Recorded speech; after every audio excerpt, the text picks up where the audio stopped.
आसंता 11 तारिखर रूपसा स्थित नीलमणि महाविद्यालय सुवर्ण जयंती समारोह पालन हेबा नै प्रस्तुति चूड़ांत पर्यायर पहुंची। एने गतकाली अपराह्न महाविद्यालय सभागृह एक सांबादिक सम्मेलन अनुष्ठित हो जाइछि। 4 दिन धरी आयोजित हेबाकु थिबा एही सुवर्ण जयंती समारोह केंद्र मंत्री शिक्षा मंत्री एवं ओडिशा सरकारक उच्च शिक्षा मंत्री जोग देबार कार्यक्रम रहिछि। एहा सहित विशिष्ट व्यक्ति विशेष जोग देबार कार्यक्रम रहिछि। 4 दिनिया एही कार्यक्रम रे सिने और एल्बम स्टार यशस्वी कलाकार और शिक्षाविद स्मरणिका सुवर्ण स्मारकी मेलोडी और मेलोडी स्टार प्रोग्राम आदिवासी लोकनृत्य रंगारंग सांस्कृतिक कार्यक्रम आयोजन करा जाइछि। नमस्कार, मु डॉक्टर तपन कुमार बेहरा, अध्यक्ष नीलमणि महाविद्यालय रूपसा बालेश्वर।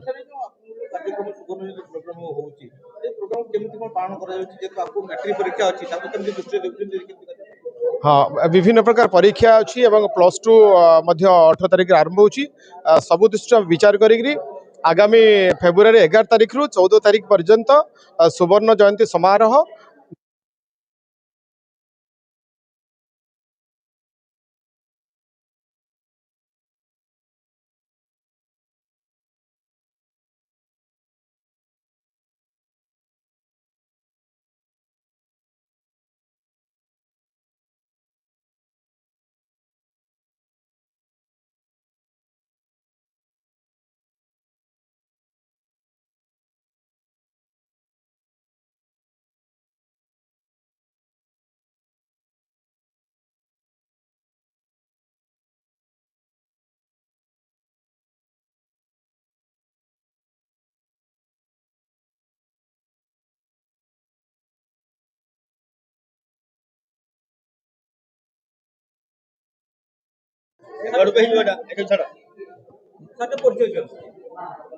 मु जयंत कुमार पाणीग्राही ये नीलमणि महाविद्यालय 1976 मसीहार प्रथम बैच रोल नंबर 1।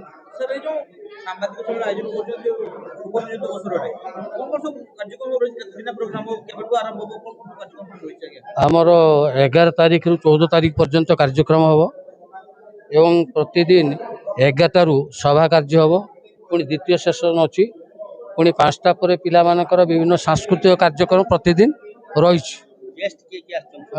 गेस्ट माने आमर आसुचंती भिसी आसुचंती एवं केंद्र मंत्री मध्य आसुचंती बड़ बड़ माने पद्मभूषण हलधर नाग से मध्य आसुचंती एवं व्यंग कवि से ताका नाटा विषय मोर मन पड़ेनी क्षमा करिए। हाँ, से माने समस्त आसुचंती जो प्रतिष्ठित व्यक्ति माने आसुचंती। मु आशा करुँची जे आपण मैंने ये कार्यक्रम को सांबादिक बंधु मान को नवेदन मु रखुची से सहयोग रहू। ये जो रूपसा अंचल ये जो नीलमणि महाविद्यालय जो सुवर्ण जयंती 50 वर्ष पूर्ति अवसर रे जो विराट स्वप्न ताको सर्वांग सुंदर करने सबु प्रकार मानव अभिमान को भूलिकी निजर स्वाभिमान रक्षा करंतु। पुरातन छात्र जो मान 76 मसीहार थे एवं अद्यावधि समस्त कायिक मानसिक आर्थिक शारीरिक समस्त प्रकार सहयोग मतांतर भूली जातु मनांतर रखतु ना। ये सबू महोत्सव होची संपर्कर सेतु जहाँकि आज संसार में संपत्ति अच्छी शिक्षित अच्छा सबुठार जीवन मूल्यवान संपत्ति संपर्क नष्ट होगा बसची। तेणु आमर संस्कृति परंपरा को रक्षा करी ये सुवर्ण जयंती ये जो मिलनर पर्व या सर्वांग सुंदर करने प्रभु जगन्नाथ ठारे प्रार्थना करी मु रोची। जय जगन्नाथ। बालेश्वर उमाकांत महांती रिपोर्ट संघर्ष टीवी।